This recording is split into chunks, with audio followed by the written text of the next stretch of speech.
एक जिंदा सांप राजा की लड़की के पेट में रहता था। सांप ने राजा की लड़की को अपने वश में किया हुआ था। जब रात होती तो वो कुछ देर के लिए राजकुमारी के मुख से बाहर निकलकर जंगल की तरफ चला जाता और सुबह होने से पहले ही वो फिर से उसके अंदर चला जाता। राजकुमारी इस बात से बिल्कुल अनजान थी कि उसके अंदर एक सांप ने डेरा डाला हुआ है। अनजाने में वो पूरी तरह से उस नाग के वश में थी। राजमहल में किसी को भी इस बात की भनक तक नहीं थी कि राजकुमारी के अंदर एक 7 फुट का सांप रहता है। सभी यही समझते कि पता नहीं राजकुमारी को क्या बीमारी लग गई जिसके कारण वो हमेशा अचेत रहती है। बड़े से बड़े वैद्य और हकीम भी इस बात का पता नहीं लगा पाए। लखन जब राजमहल के अंदर गया तो उसने देखा कि वहाँ पर बहुत सारे वैद्य और हकीम राजकुमारी को ठीक करने के लिए लगे हुए हैं। एक कोने में खड़े होकर चुपचाप लखन ये सारा माजरा देखने लगा। जब शाम का समय हुआ तो सभी हकीम और वैद्य धीरे धीरे करके वहाँ से चले गए। तब लखन राजा के मंत्री के पास गया और बोला, मंत्री महोदय, सभी अपना प्रयास कर चुके हैं, अब एक मौका मुझे भी दिया जाए।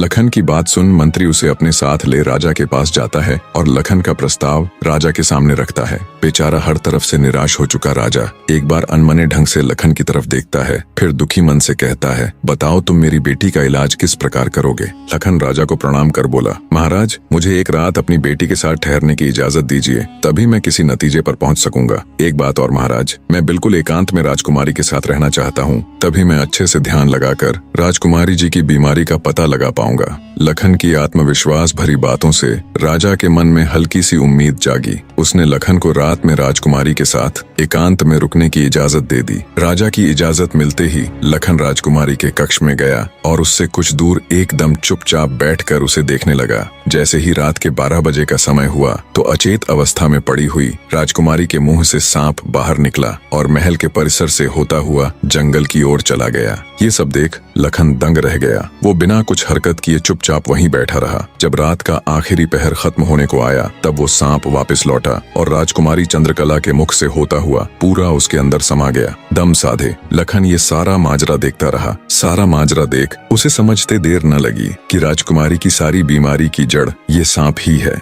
सुबह हुई तो राजा चंद्रसेन डर और बेसब्री के मिश्रित भावों के साथ लंबे लंबे कदम रखता हुआ अपने मंत्री के साथ राजकुमारी के कमरे में आया और बेसब्री से उसने लखन से पूछा, बताओ लड़के, तुम किस नतीजे पर पहुंचे? क्या मेरी बेटी ठीक हो जाएगी? लखन बोला, महाराज, मुझे राजकुमारी की बीमारी का पता चल गया है और ईश्वर ने चाहा तो वो जरूर ठीक हो जाएगी। आप मुझे एक रात का समय और दीजिए और मेरे लिए एक तलवार, एक मिट्टी से भरी हुई बड़ी सी बाल्टी का इंतजाम कर दीजिए। लखन की बात सुन राजा को बहुत सुकून मिला। उसने मंत्री को लखन के द्वारा मांगा गया सारा सामान उसे देने का निर्देश दिया। अब सभी को इंतजार था तो बस रात का।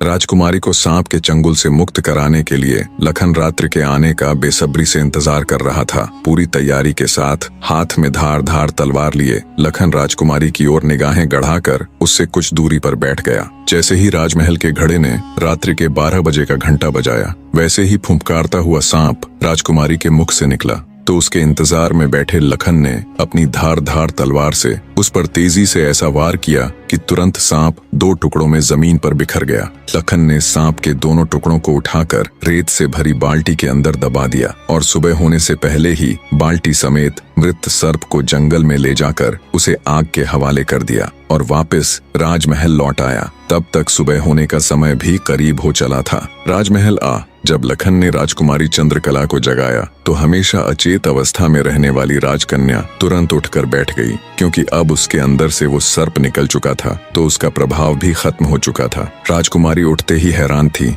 उसे ऐसा लग रहा था जैसे पता नहीं वो कितने सालों से नींद में थी। जब लखन ने राजकुमारी से उसके स्वास्थ्य के बारे में पूछा तो अचंभित राजकुमारी ने अपने आप को बिल्कुल ठीक बताया। तब तक सुबह भी हो चुकी थी। उधर राजा भी पूरी रात सोया नहीं था। उसे बस इंतजार था तो सुबह का। जैसे ही सुबह हुई राजा बेसब्री से भागा भागा राजकुमारी के कक्ष में आया। जब उसने बिल्कुल सही सलामत अपनी बेटी को बैठे और बात करते पाया तो उसकी खुशी का ठिकाना ना रहा। आंखों में अश्रु लिए राजा ने तुरंत अपनी लाडली बेटी को गले लगा लिया। भरे हृदय से राजा ने हाथ जोड़कर लखन का शुक्रिया अदा किया और अपनी शर्त के अनुसार राजकुमारी चंद्रकला का विवाह लखन के साथ कर दिया। जब राजा ने लखन को अपना आधा राज्यपाट देना चाहा तो लखन ने राज्य लेने से साफ मना कर दिया। ऐसा स्वाभिमानी दामाद पाकर राजा चंद्रसेन खुशी से फूला नहीं समाया। उसने खुशी खुशी बहुत सारा सारा धन देकर अपनी बेटी चंद्रकला को लखन के साथ विदा कर दिया। जब राजकुमारी चंद्रकला को ले लखन अपने राज्य उज्जैन नगरी पहुंचा